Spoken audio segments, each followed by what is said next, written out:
Ascomycetes, commonly known as sac fungi. The ascomycetes are mostly multicellular.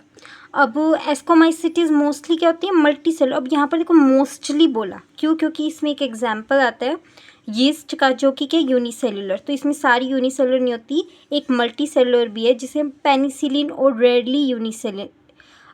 एक example हो गया Penicillium का, वो तो मल्टी सेलुलर और रेयरली यूनिसेलुलर. मतलब यूनिसेलुलर बहुत एक ही एग्जाम्पल है, इसमें सिंगल एग्जाम्पल है यीस्ट का, जिसे सैक्रोमाइसिस भी कहते हैं.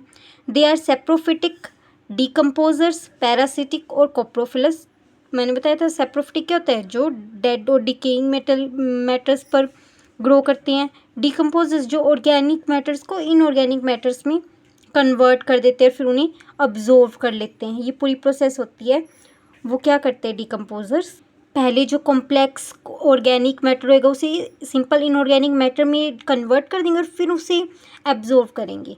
पैरासिटिक होता है, पता है क्या होता है, कोप्रोफिलस मतलब जो ड्रंक पे ग्रो करता है.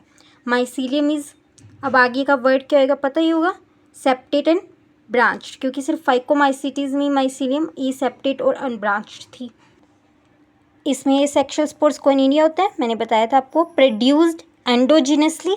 एंडोजिनसली कोनिडिया क्या था, एंड एक्सोजिनसली था. और जो बाकी वो थे जूस्पोर्स वो और एप्लानोस्पोर्स वो क्या थे, endogenous. On the special mycelium cold कोनिडियोफोर्स. मैंने इंट्रोडक्शन में बताया था कि ये स्पोर्स है, उसके ऊपर माइसीलियम मॉडिफाई हो जाती है कोनिडियोफोर में, उसके ऊपर कोनिडिया स्पोर्स एक्सोजिनसली प्रोड्यूस होते हैं, और फिर ये कोनिडिया जर्मिनेशन पर एक और फंजाई को प्रोड्यूस करेगी. सेक्शुअल स्पोर्स क्या होते हैं इसमें, एसेक्शुअल स्पोर्स जो एंडोजिनसली एक सैक लाइक एस्काई, जिसे हम सिंगुलर एस्कस होता है, जिसे मैं एस्कस कह रही थी ना नोट्स में, क्योंकि वो सिंगुलर के लिए यूज़ करी थी. अगर प्लूरल के लिए आ जाए तो एस्काई बोल देंगे, बस कोई इतना कंफ्यूजिंग वाली बात नहीं है यहाँ पे. The asci are arranged in different types of floating bodies called ascocarps. बताया था ना, एस्कोकार्प होती है फ्लोटिंग बॉडी, उसके अंदर एस्कस, फिर एस्कस के अंदर एस्कोस्पोर्स. इसके एग्जाम्पल्स क्या है, एस्परजिलस, मैंने अब आपको अच्छी सी ट्रिक बताई दी है तो सारे एग्जाम्पल्स याद हो जाएंगे उससे. Claviceps and Neurospora. Neurospora is used extensively in biochemical and genetic work. Neurospora को बायोकेमिकल और जेनेटिक वर्क में यूज़ किया गया. Many members like morels, truffles are edible, खाने योग्य हैं. काफ़ी सारे मेंबर्स इसी में आते हैं. मैंने आपको एक पिकनिक वाले उससे एग्जाम्पल्स याद किया था कि हम सैक में एडिबल भी डालेंगे, एंटीबायोटिक्स भी डालेंगे, और ये इन्हें डिलीशियस, इन्हें खाने योग्य कंसीडर किया जाता है, बहुत स्वादिष्ट कंसीडर किया जाता है इन्हें. अब यहाँ पर ये बी जो डायग्राम है इसमें एस्परजिलस का डायग्राम दिया है. इसको कैसे याद रखेंगे, देखो एस्परजिलस नाम सुनने में ऐसे लग रहा है अप्सरा टाइप्स है ना, तो इसमें देखो ये एक फूल जैसा सा बना हुआ है ना, तो इसे एस्परजिलस इस तरीके से याद रख सकते हैं. Basidiomycetes, commonly known form of basidiomycetes और mushroom, bracket fungi, puff balls, इन्हें कुछ भी कह लो. ये तीनों में से अगर कोई भी वर्ड है जिसका मतलब आपको क्या समझना है, वो क्या, बेसिडियोमाइसिटीज. आप एक मशरूम को भी दिमाग में लेके चलें तो ये ब्रैकेट फंजाई, पफ वॉल्स, ये इसी के आसपास घूमते हुए वर्ड्स हैं. They grow in soil on logs, soil पर, लॉग्स पर, ट्री स्टम्प्स पर, लिविंग प्लांट बॉडीज़ पर पैरासाइट की तरह. जैसे रस्ट बताया था ना, रस्ट पुशीनिया और स्मट होते हैं. अब ये कंफ्यूज हो जाते हैं कई बार, रस्ट पुशीनिया के कारण थे, उस लेगो के तो कैसे एक बता देते दूसरा अपने याद हो जाएगा. स्मट मतलब ऐसा साउंड नहीं कर रहा, सम्राट जैसा, सम्राट. और उस्तिलागो मतलब उस्ताद. तो इस तरीके से ना ये याद रह जाएगा कि स्मट उस्तिलागो था, बाकी दूसरा अपने आप याद रह ही जाएगा. इसकी माइसीलियम क्या है, ब्रांच्ड और septate. Asexual spores are generally not found. पता था इसमें असेक्सुअल स्पोर्स नहीं होते, बट वेजिटेटिव रिप्रोडक्शन होती है, फ्रेगमेंटेशन कॉमनली होती है जिसमें. द सेक्स ऑर्गन्स क्या होते हैं इसमें, एब्सेंट. पता था इसमें वेजिटेटिव और सोमैटिक माइसीलियम होता है, वही रिप्रोडक्शन करने लग जाते हैं. But plasmogamy is brought about by the fusion of two vegetative और somatic cells of different strains और जीनोटाइप्स. डिफरेंट स्ट्रेन्स और जीनोटाइप मतलब opposite strains, male and female. The resultant structure इसमें डाइकैरियोट फेस होता है, which ultimately gives rise to basidium. पहले वो था ना, वो 2 न्यूक्लियस थे एक सेल में, अब वो क्या आएंगे, माइसीलियम एक बेसिडियम में मॉडिफाई हो जाएगी, और फिर वो डाइकैरियोफेस रिजल्ट मतलब डाइकैरियोफेस के बाद क्या आता है, वो बेसिडियम बन जाता है, उसमें वो न्यूक्लियस माइग्रेट करे. तो इसलिए इनका ये मतलब है कि the resultant structure is dikaryotic which ultimately give rise to basidium. समझ आ गया। Karyogamy and meiosis takes place in the basidium producing 4 basidiospores. 4 basidiospores बनते थे बेसिडियम के अंदर मियोसिस के बाद। द वेसिडियोस्पोर्स इसमें एक्सोजेनसली होते थे, ऊपर सरफेस के ऊपर होते थे बेसिडियम के। प्लूरल इसका क्या होएगा, वेसिडिया, और singular basidium. Basidia are arranged in fruiting bodies called basidiocarp. Basidiocarp के अंदर वेसिडियम के ऊपर वेसिडियोस्पोर्स। इसके कुछ मेंबर्स कॉमन के एगैरिकस मशरूम, हमें पता ही है, स्टिलागोस मस्पसनिया रस्ट फंगस। अब यहाँ पे एगैरिकस का डायग्राम देखा जो आपके लिए नया नहीं होगा, हम देखते हैं मशरूम ही है वही जो हम खाते हैं। Deuteromycetes commonly known as imperfect fungi, क्यों, क्योंकि इसमें only the asexual vegetative phases of fungi are known. इसमें सिर्फ असेक्सुअल वेजिटेटिव फंजाई फेसेस ही पता है फंजाई के, सेक्सुअल फेसेस पता ही नहीं। और सेक्सुअल स्टेज होते हैं उसको परफेक्ट स्टेज माना जाता है एक ऑर्गेनिज्म की लाइफ में, वही नहीं, इसलिए इसको इम्परफेक्ट फंजाई बोला है। When the sexual forms of these fungi were discovered, और जब अगर इसकी किसी मेंबर में सेक्सुअल रिप्रोडक्शन में मान लो स्टडी करते करते पता चल गया हाँ ये तो सेक्सुअल रिप्रोडक्शन भी करते हैं, तो अब इसको इससे उठा के किस में डाल देंगे, ascomycetes and basidiomycetes. They were moved into classes they rightly belong to. जिस क्लास से वो बिलोंग करेंगे, मतलब बाकी के भी फीचर्स, हमें किसी वो मेंबर था, हमें इतने सालों तक लगता था कि वो डिटेरोमाइसिटीज में आएगा क्योंकि उसकी कोई सेक्सुअल रिप्रोडक्शन नहीं पता चल रही थी, कर रहे नहीं कर रहा है ऐसा पता था हमें, पर हमें पता चला कि इसकी सेक्सुअल फॉर्म भी है, तो फिर हमने उसके क्या कर दिया, उसके और फीचर्स की चलो एस्कोमाइसिटीज से मिलते हैं तो उसे एस्कोमाइसिटीज में उठा के डाल दिया, अगर वेसिडियोमाइसिटीज से मिलते हैं तो वेसिडियोमाइसिटीज में डाल दिया। It is also possible that the asexual vegetative stage has been given one name and placed under डिटेरोमाइसिटीज।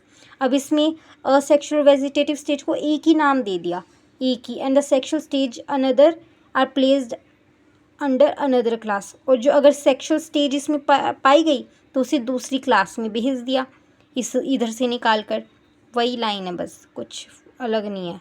Letter when the linkages were establish the fungi were correctly identified and moved out of deuteromycetes. यही घुमा फिरा कर बोली इन 3 लाइनों में बात, और कुछ नहीं। Once perfect sexual stage of members of Deuteromycetes were discovered, they were often moved to Ascomycetes and Basidiomycetes। एक ही लाइन को 3-4 बार बोल दिया इन्होंने इस बड़े से पैराग्राफ में, और कुछ बोला ही नहीं कि इसमें ये सेक्सुअल स्टेज नहीं होती इसलिए इसको इम्परफेक्ट बोलते हैं, मिल जाती है तो उसे दूसरी क्लासेस में भेज देते हैं। बस यहाँ पे ये ध्यान रखना कि इधर अब फाइकोमाइसिटीज का नाम नहीं ले रहे, स्पेशली एस्कोमाइसिटीज वेसिडियोमाइसिटीज का ले रहे, तो अगर स्टेटमेंट बेस्ड क्वेश्चन आ जाए तो ध्यान रखना ये बात, अंडरलाइन कर लो कि दे were often moved to Ascomycetes and Basidiomycetes। The Deuteromycetes reproduce only by asexual spores। ये सिर्फ asexual spores से रिप्रोड्यूस करते हैं, सेक्सुअल रिप्रोडक्शन होता ही नहीं, कोनिडिया। और इसमें वेजिटेटिव स्पोर्स भी है, वेजिटेटिव रिप्रोडक्शन और असेक्सुअल रिप्रोडक्शन को एक ही ना कंसिडर किया गया है। The mycelium is septate and branched, अभी तक पता करते आ रहे हैं कि सिर्फ फाइकोमाइसिटीज ये सेप्टेड और अनब्रांच्ड है, बाकी सारी सेप्टेड एंड ब्रांच्ड है। सम मेंबर्स, कुछ मेंबर्स इसके सेप्रोफाइट्स हैं और पैरासाइट्स हैं, जबकि एक बहुत बड़ा नंबर इनका क्या है, डीकम्पोजर से लिटर मैंने बताया था ना, जैसे पीस ऑफ पेपर हो गया, इनका डीकम्पोज करते हैं इनको, and help in mineral cycling, और ये मिनरल साइक्लिंग में भी हेल्प करते हैं, न्यूट्रिएंट साइक्लिंग में ही मतलब है। Some examples are Alternaria, Colletotrichum, Trichoderma. अब मैंने आपको बोला था कि हम रिप्रोडक्शन वाला जब पूरा पढ़ लेंगे तब पढ़ेंगे तो हमें बहुत अच्छे समझ आएगा, तो उसी का वक्त आ चुका है, जो चलो रिप्रोडक्शन पढ़ते हैं इसके। Reproduction in fungi can take place by vegetative means fragmentation, fusion and budding.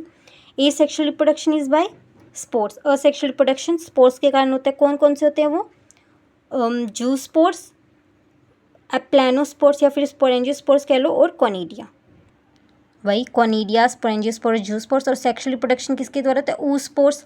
Phycomycetes में oospores बोल रहे थे ना, अगर जाइगोट थिक वॉल से कवर ना हो तो उसे oospore बोल दिया, और अगर वो थिक वॉल से कवर हो तो उसे बोल देंगे zygospores.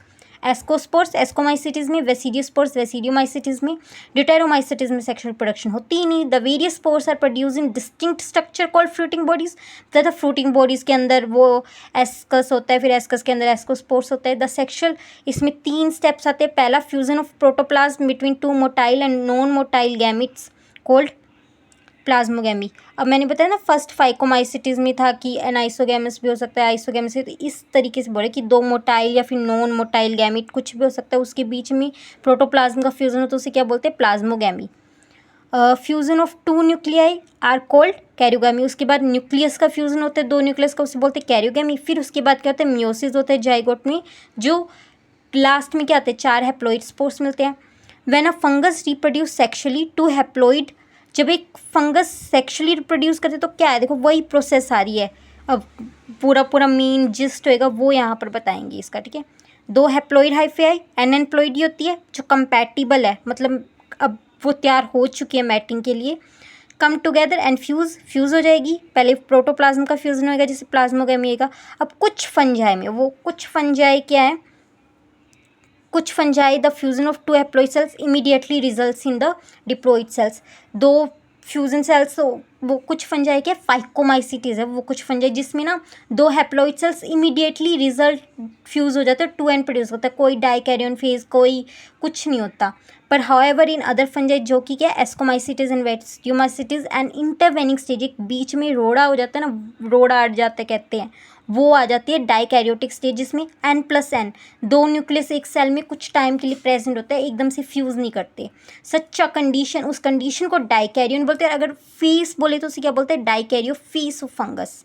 Letter the parental nuclear fuse, उसके बाद जाकर कुछ समय के लिए वो 2 न्यूक्लियस ऐसे एक सेल में पड़े रहते हैं, बाद में वो न्यूक्लियस फ्यूज़ करते हैं, फिर जाकर सेल्स डिप्लॉयड होता है द फंजाई। फिर उसके बाद जो बाकी का माइसिलियम होता है वो फ्रूटिंग बॉडी बना लेते हैं, जिसमें क्या होता है, रिडक्शन डिवीज़न यहाँ पर क्या बोल रहे हैं, मियोस बताया ना, माइटोसिस को इक्वेशनल डिवीज़न बोलते हैं और मियोसिस को रिडक्शनल डिवीज़न बोलते हैं। Leading to the formation of haploid cells, haploid spores का फॉर्मेशन हो जाता है। बस यही था फंजाई, बहुत ईजी है, बहुत, बिल्कुल भी मुश्किल नहीं है अगर अच्छे से ध्यान से इस वीडियो को देख लो तो। अब जो मैंने ये लाइन है कि हमने ये जो क्लासीफाई किया किस किस बेसिस पे किया था, morphology of mycelium first criteria, mode of spores formation, fruiting bodies form the basis of diffusion of kingdom into various classes. कौन कौन से 3 क्राइटेरिया था, mycelium, mode of spore formation कि एस्कोस्पोर बना रहे हैं वैसीरियोस्पोर बना रहे हैं, और fruiting bodies, mycelium, mode of spore formation और फ्रूटिंग बॉडीज, वही एस्कोकार्प, वैसीरियोकार्प, माइसिलियम सेप्टेट है, सेप्टेट है, इस तरीके से। तो फंजाई क्लियर हो गया। अब वैसे तो इस किंगडम प्लांट टिप, जिसे मोस्ट को फेमस बोले तो प्लांट किंगडम बोलते हैं, वो उसका पूरा एक चैप्टर है हमारा इसका ही नेक्स्ट, पर हम इसको यहाँ पे इसका दिया तो उसे रीड करेंगे, छोड़ेंगे नहीं। Kingdom Plantae includes all eukaryotic chlorophyll containing organisms commonly called plants. Plants के बारे में तो सबको पता है कि यूकैरियोटिक होता है, इनमें क्लोरोफिल होता है। If few members are partially heterotrophic, मैंने बिल्कुल स्टार्टिंग में इंट्रोडक्शन में बताया नहीं था एक टेबल में कि ऑल ऑटोट्रोफिक नहीं होते, पार्शली है, एक स्टेटमेंट क्वेश्चन आ सकता है इसमें कि इसमें पार्शली हेटरोट्रोफिक होता है। पार्शली हेटरोट्रोफिक मतलब जो पूरी तरह से दूसरों पे भी डिपेंड नहीं है खाने के लिए भी, और खुद भी नहीं बना रहे पूरी तरह से, जैसे कि इंसेक्टिवेरस प्लांट्स और पैरासाइट्स। अब इनका क्या सीन होता है, इंसेक्टिवेरस प्लांट्स या फिर पैरासाइट्स कह लो। अब जैसे ना सोइल में नाइट्रोजन की कमी हो जाती है, मैं वीनस फ्लाई ट्रैप के बारे में बता रही हूँ, तो ये क्या करते हैं, सोइल में नाइट्रोजन इन्हें चाहिए होता है अपनी ग्रोथ के लिए, तो ये क्या होता है, अगर बीज वगैरह आती है ना, ये ऐसे इनको कैप्चर कर लेते हैं और उनसे ना नाइट्रोजन अपना इकट्ठा कर लेते हैं, जो न्यूट्रिएंट्स मिट्टी में कमी होते हैं। और इस तरीके से ये क्या हो गया, एक तरफ से ये इंसेक्टो भी खा रहे हैं पर ये फोटोसिंथेसिस भी कर रहे हैं, इसलिए इन्हें पार्शली हेटरोट्रोफिक बोल रहे हैं। आई होप कि आपको समझ आ गया होगा कि क्या मतलब क्या होता है इंसेक्टिवेरस प्लांट्स का।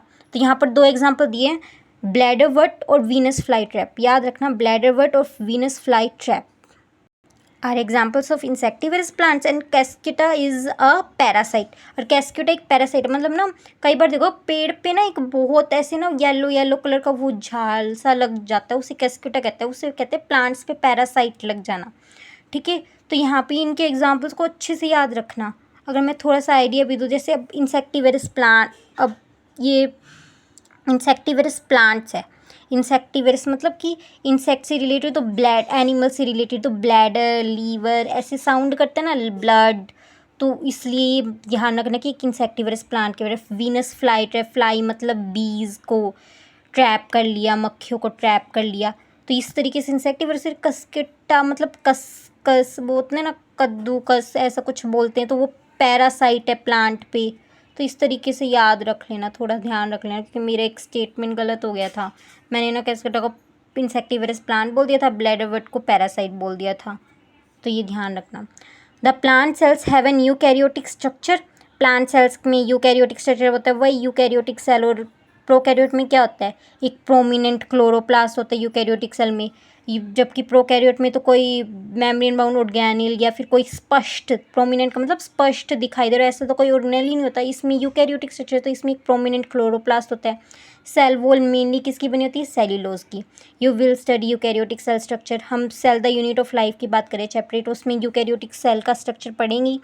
प्लांट्स इंक्लूड, प्लांट्स में क्या क्या आते हैं, 4 आती हैं इनमें जो हमें पढ़ने, इनके members, algae, bryophytes, pteridophyte, gymnosperms and angiosperms. Life cycle of plants is 2 distinct phase. अब ये वाला यहाँ पे नहीं आएगा, तो इसको समझ लो कि इनके ना 2 डिस्टिंक्ट फेज होते हैं। एक डिप्लॉइड फेज भी आता है जिसे सेप्रोफिटिक बोलते हैं, फिर हैप्लॉइड फेज भी आता है। ऐसे ना पूरा किंगडम पढ़ेंगे ना तो अल्टरनेटली आते रहते हैं, पहले डिप्लॉइड फिर हैप्लॉइड गैमीटोफाइट, जो अल्टरनेटली आते रहते हैं एक दूसरे के बाद। लेंथ ऑफ डिप्लॉइड और haploid phases and whether these phases are free living dependent on others. ये अलग अलग ग्रुप्स में, मतलब एल्गी, ब्रायोफाइट, इन सब में वेरी करता है कि को किस पीरियड की कितनी लेंथ होगी, मतलब कितने समय तक वो पीरियड रहेगा, कौन किस पर डिपेंड करेगा। इस फिनोमेना को क्या बोलते हैं, अल्टरनेशन ऑफ जनरेशन। यहाँ पर नहीं समझ आएगा इतना, जब प्लांट किंगडम पढ़ लोगे तभी समझ आएगा ये। किंगडम एनिमेलिया, जिसे फेमसली कहते हैं, फेमस बोले तो कहते हैं एनिमल किंगडम, ऐसे बोलते हैं ना, फेमस है ज़्यादा जो इसका word. This kingdom is characterized by heterotrophic. अब इसमें क्या आता है, हेट्रोट्रोफिक, जो दूसरे ऑर्गेनिजम्स पे निर्भर करते हैं, यानी कि प्लांट्स पर निर्भर करते हैं अपने खाने के लिए। प्लांट्स पे क्या मतलब दूसरे ऑर्गेनिज्म पर ही निर्भर करते हैं। यूकैरियोटिक, क्योंकि शेर होता है वो अब डियर को खाता है, हिरन को खाता है, तो वो प्लांट्स पे निर्भर नहीं करता है। ऐसे मतलब जो दूसरों ऑर्गेनिजम्स पे निर्भर करते हैं खाने के लिए, उन्हें हेट्रोट्रोफिक ऑर्गेनिज्म, जो अपना खाना खुद नहीं बना सकते। मल्टी सेलुलर होता है, सेल वॉल नहीं होती, their cells lack cell wall. They directly और इनडायरेक्टली, चाहे डायरेक्टली कह लो इनडायरेक्टली कह लो, फूड पे डिपेंड होता है ना। डायरेक्टली मतलब जैसे हम हैं सीधा सब्जियां वगैरह खाते हैं तो हम डायरेक्टली प्लांट्स पे निर्भर है। अब शेर कैसे इनडायरेक्टली प्लांट्स पर निर्भर है, वो डियर को खाएगा, हिरन को खाएगा। अब हिरन से उसे एनर्जी चाहिए तभी तो वो हिरन को खा रहा है। अब हिरन में वो एनर्जी कहाँ से आएगी, वो प्लांट्स को खाती है, तो इनडायरेक्टली तो लोएन प्लांट पे निर्भर कर रहे हैं ना अपने खाने के लिए। हाँ, they digest their food in an internal cavity. अब हम वही हमारे जैसे स्टमक है, स्टमक क्या है, जैसे ये पूरा ये जो डाइजेस्टिव सिस्टम है इसकी बात करें, एक इंटरनल कैविटी में हम पूरा खाने को डाइजेस्ट करते हैं, फूड को ग्लाइकोजन और फैट के रूप में स्टोर करके रखते हैं। कहते हैं ना कि जब व्रत रखते हैं तो हमारा जो पहला वाला ग्लाइकोजन और फैट स्टोर किया होता है ना, यही काम आता है जो हमारी बॉडी को एनर्जी प्रोवाइड करता है, क्योंकि हम कुछ खा तो रहे नहीं होते हैं। इनका मोड ऑफ न्यूट्रिशन क्या था, होलोजोइक, मैंने टेबल पे बताया था कि हम खाने को इंजेक्शन से, bye injection of food ingest करते हैं पहले मुंह से, फिर उसे डाइजेस्ट करते हैं, फिर इजेस्ट करते हैं, तो ये इस होलोजोइक मोड ऑफ न्यूट्रिशन होता है। They follow definite growth pattern, एक डेफिनेट ग्रोथ पैटर्न होता है, ऐसा नहीं कि पूरी ज़िंदगी ग्रोथ होती जा रही, एक डेफिनेट है, एक समय तक ग्रोथ होती है। एंड ग्रो इनटू अडल्ट्स, फिर अडल्ट्स में ग्रो करते हैं, डेफिनेट शेप होती है, एक साइज़ होता है डेफिनेट, ये नहीं कि हम ग्रो करते जा रहे हैं, एक पैटर्न होता है पूरा डिफाइन, हमें पता भी। हम एनिमल किंगडम में बहुत अच्छे से पढ़ेंगे भी अलग अलग फाइलम्स को। Higher forms show elaborate, higher forms का मतलब जैसे कि हम सबसे कॉम्प्लेक्स एनिमल है ना, सबसे जटिल जानवर, तो फिर वैसी हायर फॉर्म्स मतलब थोड़े से ये कोडेट्स आ जाते हैं, तो इनके पास ना एक इलाबरेट मतलब एक बहुत उलझा हुआ एक कॉम्प्लेक्स सेंसरी और न्यूरोमोटर मैकेनिज्म भी होता है। जैसे कि अब लोअर हो गए पोरीफेरा, तो उनमें तो ऐसे कोई न्यूरल सिस्टम ही नहीं है, लेकिन जो हायर फॉर्म्स है उसमें पूरा एक इलेबरेट सेंसरी और मोटर मैकेनिज्म होता है, सेंस कर सकते हैं, हमारे पास 5 सेंस ऑर्गन्स है, पूरा एक ब्रेन, पूरा एक न्यूरल सिस्टम है। Most of them are capable of location, सभी नहीं होते लोकोमोशन के लिए कैपेबल, मोस्ट ऑफ देम, ज़्यादातर पर लोकोमोशन कर पाते हैं एनिमल किंगडम में। हम पढ़ेंगे, बहुत अच्छे से पढ़ेंगे एनिमल किंगडम में इसके बारे में। द सेक्शुअल रिप्रोडक्शन क्या होता है, copulation of male and female, copulation मतलब सेक्शुअल इंटरकोर्स मेल और फीमेल के बीच में। बाद में एम्ब्रियो बनता है, एम्ब्रियोलॉजिकल डेवलपमेंट होती है। पहले copulation of male and female होता है, सेक्स होता है, फिर सेक्शुअल रिप्रोडक्शन से जो जाइगोट बनता है, जाइगोट से एम्ब्रियो बनता है, एम्ब्रियोलॉजिकल डेवलपमेंट होती है। अभी salient features of various phyla are described in chapter 4। Chapter 4 क्या है? Animal kingdom. तो उसको हम अच्छे से पढ़ेंगे। तो यही था बस। अब इसका एक लास्ट पोर्शन है क्या, वायरसेस, वायराइट्स, पैराइन्स एंड लाइकन्स। इसको अब नेक्स्ट वीडियो में कवर करेंगे। ओके।